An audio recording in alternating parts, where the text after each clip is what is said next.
Assalamualaikum warahmatullahi wabarakatuh. Perkenalkan, nama saya Didi Arianto Widodo.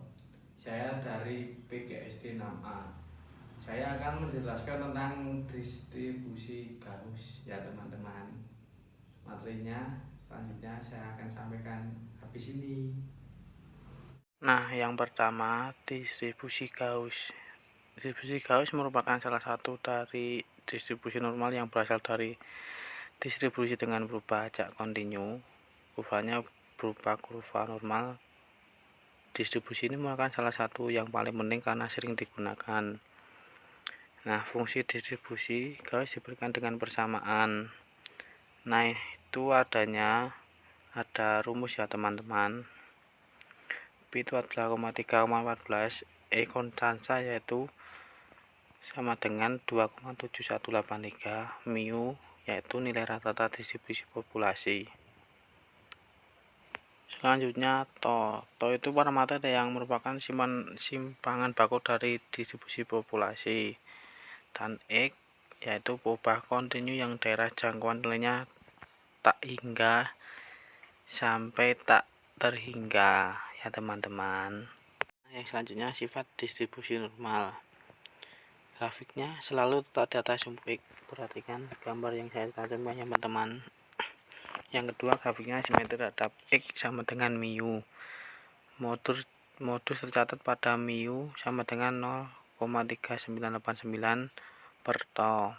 Yang keempat, grafiknya asymptotis terhadap sumbu X. Luas daerah grafik sama dengan 1 satuan persegi. Itu ya teman-teman, saya cantumkan gambar itu ya, itu mohon dipahami. Yang selanjutnya, untuk nilai to yang semakin besar, kurvanya akan semakin rendah. Sedangkan untuk nilai to yang semakin rendah, maka kurvanya akan semakin tinggi. Begitu ya teman-teman. Nah, yang selanjutnya, distribusi normal baku. Rumus pada distribusi gauss tidak lagi digunakan karena telah disiapkan daftar distribusi normal baku. Nah, mu-nya sama dengan 0 dan to-nya sama dengan 1. Fungsinya dinyatakan dalam perubahan ajak Z. Apabila mu-nya diganti 0 dan to-nya diganti 1, akan disubstitusikan menjadi rumus frekuensi Z ya teman-teman. Dalam interval tak hingga sampai tak terhingga. Perhatikan persamaan 1 dan 2.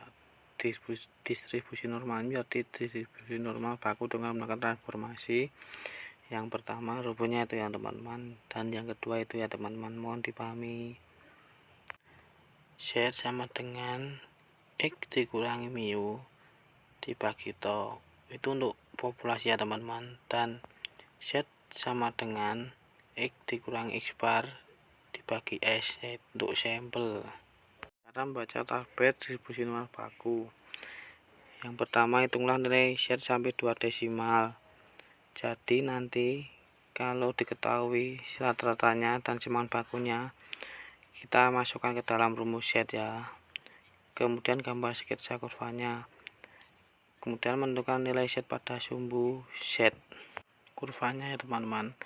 Untuk yang kiri itu nanti negatif, untuk yang kanan itu positif. Itu sama saja teman-teman. Nah, selanjutnya, luas yang tertera dalam daftar luas daerah antara garis yang tumbuh Z melalui Z sama dengan 0, lingkungan kurva, dan terakhir dalam daftar F dibagi kolom Z. Carilah nilai Z sampai dengan 1 desimal, sedangkan desimal 2 didapat dari baris paling atas. Kasih contoh yang pertama, luas daerah antara nilai Z sama dengan 0 dan Z sama dengan 2,15. Nah, kita cari di tabel ya teman-teman. Di tabel yang 2,1 baris ke kanan dan 5-nya untuk ke bawah ya teman-teman. Maka kan diperluas luas daerah yang dicari, yaitu 0,4842 atau 48,2%. Gitu ya caranya teman-teman. Itu kan yang di akhir yang sebelah kanan itu kan positif, jadi nilainya yang dicari tetap sama ya teman-teman, nggak ada negatif, nggak ada positif, tetap sama. Nah, kita cari contoh yang kedua ya. luas daerah antara nilai Z sama dengan 0 dan Z sama dengan 1,65. Itu kita cari di tabel. Berarti kita cari 1,6 dulu ya teman-teman. Nah, yang kelimanya nanti baris ke bawah. Jadi luas yang dicari yaitu 0,4505 atau 45,5% ya teman-teman. Yang di hasil sebelah kiri tetap sama ya, yang dicari teman-teman, tidak ada positif, tidak ada negatif, sama seperti yang sebelumnya saya sampaikan atau yang slide sebelumnya. Sekian dari saya, kurang lebihnya mohon maaf. Wassalamualaikum warahmatullahi wabarakatuh.